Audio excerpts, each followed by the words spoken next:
Salut à tous, c'est Vincent de Dime Trading, bienvenue dans cette nouvelle vidéo de formation sur les différentes Open Market Profile. Les Open sont à connaître car elles vont nous renseigner sur la conviction du marché et les différents scénarios envisageables pour le reste de la session. Vous pouvez les regarder sur le Market Profile ou sur le graphique. Il y a 4 types d'ouverture: l'Open Drive, l'Open Test Drive, l'Open Rejection Reverse et l'Open Auction.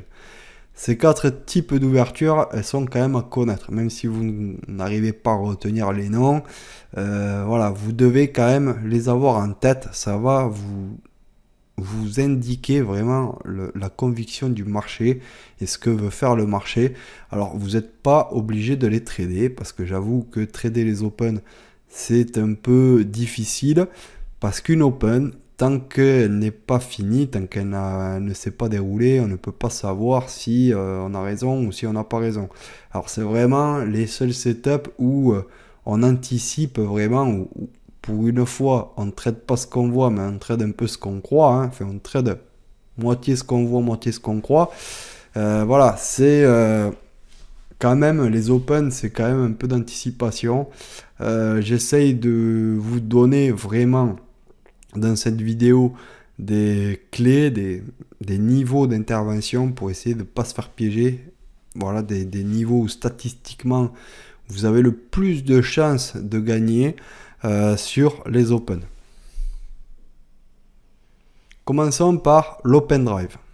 L'Open Drive est une ouverture très directionnelle. Elle se produit souvent sur niveau et a généralement une IB assez large. Dans ce type d'ouverture, on peut généralement s'attendre à une session en tendance ou normal day.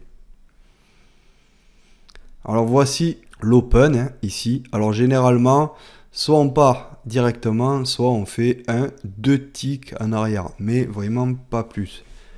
Un tick c'est bien, voilà, mais deux ticks c'est vraiment le maximum pour considérer que c'est une open drive.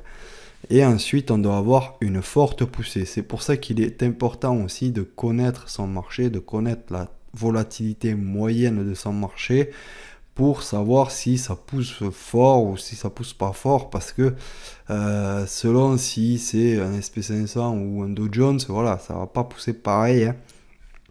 Donc, il est important de connaître un minimum son marché. Là, pour les entrées, on peut rentrer soit agressivement dans le trend, vraiment avec des stops courts, et essayer vraiment de rentrer agressivement sur des setups, peut-être footprint, carnet d'ordre, etc. Soit on attend un repli, mais voilà, ça doit être un petit retracement. Ça doit pas être un gros pullback, etc. Qui s'approche vraiment de l'open. Ça doit pas être ça. Ça va être un petit retracement. Hop, ça doit repartir. Donc, il y a deux manières de rentrer là-dedans. Hein, ou alors, on peut rentrer aussi deux fois. Voilà, il faut essayer vraiment de rentrer dans le flux. Et quand on rentre sur un retracement, ben, on essaie de rentrer avec un setup, toujours. Toujours un setup. Alors, voilà à quoi ressemble hein, l'open drive hein, sur le Bund. Sur le Bund, ici, on a retracé d'un tick, on a ouvert ici au niveau de la lettre orange, hein, on a retracé d'un tick, et ensuite on est directement parti vraiment haut. Alors là, on a retracé vraiment assez loin hein, sur le B là. On a retracé quasiment au niveau de l'ouverture. C'est une open drive qui n'est pas vraiment super propre hein, parce que normalement ça n'aurait pas dû retracer autant. Mais bon voilà, moi vous l'aurez vu celle-là. Que je vous montre pas que des open drive qui sont super propres. Ensuite, nous avons une open drive sur SP500. Alors ici, regardez, on a ouvert ici à ce niveau, on a fait un tick en arrière et ensuite, boum, on est parti. Là, c'est vraiment une forte volatilité, voilà, on ne peut pas se tromper. Autant là, sur le Bund, l'impulsion a eu lieu la deuxième demi-heure. Là, ça a vraiment eu lieu la première demi-heure. Et c'est parti vraiment très très fort. Ensuite, encore sur le SP500, ici, un tick en arrière, et boum, ça part. Et regardez derrière, hein, ça part vraiment assez bien. Donc, voilà, ça c'est des open qui sont assez directionnels et généralement, on continue dans la direction de l'open drive pendant la session. L'open test drive va d'abord se diriger vers une zone de support et résistance importante comme POC, VA, single print, etc. ou des clusters, pour ensuite se retourner et prendre une direction. Avant de retrouver sa direction, le marché a besoin de tester une direction opposée sur gros support résistance pour s'assurer qu'il n'y a pas d'intérêt pour le prix dans cette zone ou pour aller chercher de la liquidité tout simplement. Ce retournement aura généralement lieu dans les premières demi-heures. On pourra alors s'attendre à une session directionnelle ou normal day. Voilà à quoi ressemble l'open test drive. On ouvre comme une open drive, on part, mais il y a rapidement un retournement. Et un retournement qui est assez rapide, qui est bien défendu. C'est-à-dire là, il ne faut pas commencer à pinailler là pendant 20 minutes parce que sinon, ça ne sera pas un open test drive. Il faut que ça descende assez rapidement, assez fort. Et ici, que ça remonte aussi assez fort. Donc, qu'on ne passe pas beaucoup de temps ici sur ce support et résistance. Et là, ça fait open, test, drive.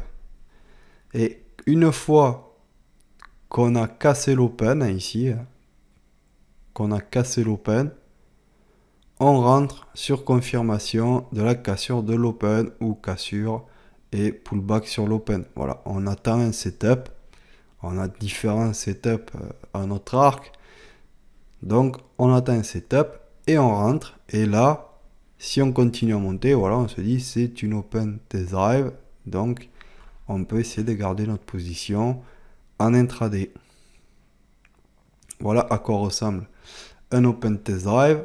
Ici, hop, on retrace 1, 2, 3, 4, 5. 5 ticks. On vient tester la zone en haut. Et direct, on repart. Ici, pareil, on ouvre. On vient tester ici la zone en bas où il y a un cluster. Je ne l'ai pas matérialisé, mais il y était. Il y avait un cluster ici. Et ensuite, on part. Ah, ça, c'est magnifique. Ça part vraiment toute la journée ensuite. L'Open Rejection Reverse est un type d'ouverture qui ressemble à l'Open Drive, mais avec beaucoup moins de volatilité. Le retournement a plutôt lieu dans la seconde demi-heure, voire un peu plus tard. Pour cet Open, il sera plus sûr de prendre position sur pullback dans l'opening range après que le prix d'ouverture ait été franchi. Alors ça c'est assez important parce que voilà, on peut se faire piéger, on peut se dire que c'est une open drive parce que le retournement a lieu généralement assez tard, contrairement au open test drive qui là le retournement a relativement lieu assez rapidement. Là, l'open rejection reverse, voilà, il prend son temps et ensuite il remonte, il franchit l'open et une fois qu'il a franchi l'open, on peut statistiquement se dire que c'est une open rejection reverse. Statistiquement, là, on est quand même, il y a quand même pas mal de pourcentage avec nous. Donc, on attend un petit repli dans l'opening range. L'opening range, c'est la première bougie 5 minutes de l'ouverture. Voilà, vous prenez l'ouverture, la première bougie 5 minutes, vous tracez un rectangle, ça vous donne l'opening range. Ou sinon, si vous avez Sierra Chart ou Titi ou autre, ou ATA, c'est bien, il y a un indicateur qui vous le trace. Et vous prenez un setup sur le pullback dans cet opening range. Voilà. Et c'est ça, c'est une manière de rentrer assez safe sur cet open. Alors voilà, style d'open, hein. Ici, on descend. On continue à descendre. Hein. Regardez, on se retourne assez tard. Et ensuite, voilà, hein, ça range un peu et puis ça part finalement. Mais regardez, c'est ça qui est intéressant. Hein, c'est que ça part vraiment assez tard. Le retournement, il se fait vraiment assez tard. C'est ça la subtilité hein, de cette open. Hein. Regardez ici, pareil, hein, regardez, on fait 2 ticks en arrière, on part, et au final, on pourrait se dire que c'est une open drive, hein, et en fait, elle se retourne ensuite. Ici, pareil. Voilà, ça se retourne vraiment très tard, hein, c'est dans la deuxième demi-heure, voire un peu plus. Donc c'est un marché voilà, qui est un peu mou quand même. Donc il vaut mieux attendre ici, vous voyez, sur le D là, de passer le D, d'attendre un petit pullback, voilà, hein, en 1 minute ou 4 ticks, ou sur le footprint, ou sur le carnet d'ordre, et de pouvoir rentrer voilà, short. Parce que tant qu'on est au-dessus de l'ouverture, on n'est pas sûr qu'on ne vienne pas latéraliser ici ou partir plus haut, etc. Donc il faut vraiment mettre les statistiques de son côté. L'open auction est un marché sans conviction. C'est un range autour du prix d'ouverture. Mais il y a 2 types d'open auction. Celle qui ouvre dans le range de la veille, hein, il faut s'attendre à une journée en range sans direction, ou alors le marché atteint une news, mais en général ce sont des sessions assez neutres. Hein. Et celles qui ouvrent en dehors du range de la veille sont-elles différentes hein, car la conviction du marché a été suffisamment importante pour amener le prix en dehors du range de la veille. On peut alors s'attendre à une session directionnelle ou à double distribution. Voilà, encore ressemble à un open auction. Voilà, c'est voilà, un range. Ça, je vais pas développer beaucoup plus. Voilà, ça ressemble à ça sur market. Généralement, on le voit, voilà, on le voit hein, quand c'est une open auction. Voilà, c'est un range. Les journées de range, hein, il y en a beaucoup sur les marchés. Donc voilà, on sait ce que c'est. Open auction dans le range de la veille. Alors là, quand le marché est dans le range de la veille, hein, que cela soit avec une open auction ou pas, eh bien, on appelle ça un marché équilibré. Voilà, un market profile, ça s'appelle comme ça, c'est un marché équilibré. C'est un marché, on peut on peut savoir à peu près combien de ticks va faire le marché dans la journée, etc. On est vraiment bien borné. Donc c'est un marché voilà, qui est plutôt neutre, etc. Donc si on a une open auction dans le range de la veille, on peut s'attendre voilà, à un marché comme ça, hein, avec un range toute la journée. Hein. Après, une autre open auction dans le range de la veille, hein, sur le SP500, regardez, hein, voilà, c'est un marché vraiment sans conviction. On n'a vraiment pas franchi les plus hauts ni les plus bas de la veille. Hein. C'est un inside day, comme on appelle. Open auction hors du range de la veille. C'est sur le DAX. Ça, c'est assez important. Quand le marché ouvre en dehors du range de la veille, en dehors du profil de volume de la veille, c'est un marché déséquilibré. Là, il faut s'attendre un peu à tout. Hein. On peut s'attendre à réintégrer, on peut s'attendre à faire pullback sur les plus bas et repartir dans la direction, etc. Mais si le marché a ouvert en dehors du range de la veille, hein, là c'est en dessous, eh bien c'est qu'il y a quand même une conviction des vendeurs à la baisse. Hein. Sinon on n'aurait pas eu ce décalage hein, à la baisse. Hein.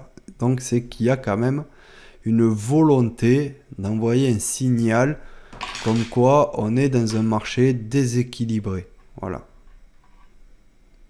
Open Test Drive Rejection hors du range de la veille. Hein. Voilà, regardez. On ouvre ici. On vient tester plus haut. Et on réintègre le range de la veille. Donc voilà, ça c'est un marché déséquilibré. C'est pas parce que on a ouvert au-dessus du profit de la veille que forcément on va monter aussi. Ça il faut bien le comprendre. Il y a des statistiques, etc. Mais voilà, on peut réintégrer très bien le marché de la veille. Voilà, cette petite vidéo de formation sur les Open est terminée. J'espère que ça vous a plu. Si vous avez des questions, n'hésitez pas à les poser sous cette vidéo ou d'envoyer un mail à contact@demtrading.fr. Ça sera vraiment avec plaisir que je vous répondrai. On se retrouve dans la prochaine vidéo de formation. Allez, à plus. Ciao.